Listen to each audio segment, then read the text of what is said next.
The Honourable Member for Solomon. Thank you, Mr Speaker. I rise to ask a question for my electorate.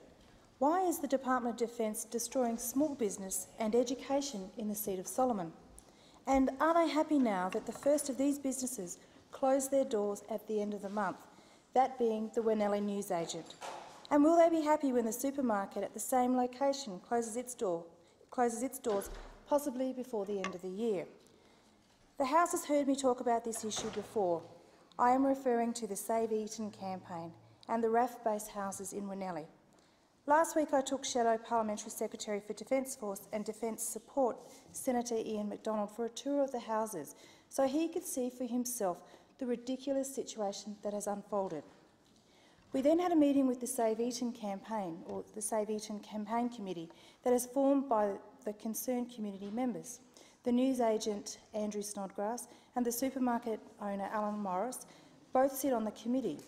Also present was Michael Purcell, the chairman of the Ludmilla Primary School, Mark Wynne, the local service station owner, and Tony Von Bromley from Northern Territory Shelter, as well as the Northern Territory Shadow Defence Liaison, Ross Boland, MLA.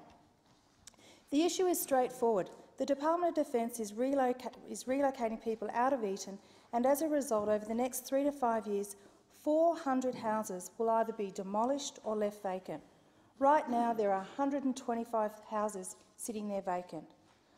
I've written to all of the relevant government ministers, and not one has agreed to meet on the subject, including, would you believe, the Minister for Defence Personnel, the member for Lingiari, and a fellow Territorian himself, the Honourable Warren Snowden. I have, however, managed to get a meeting with 2 of the independents in this House out of the 6, and I'm very grateful and thank them for that. I want these houses made available to Territorians, including Defence Force families, or to other community members or other organisations.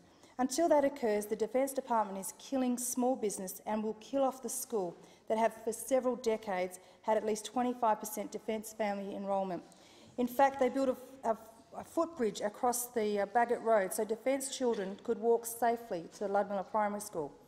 The Coalition policy is to excise this land and assist in solving the appalling housing crisis in the seat of Solomon. Let me quote to you a text to the Northern Territory News on Saturday's edition, November the 13th, 2010, so you can understand the desperation of these people in my electorate seeking affordable housing in Solomon.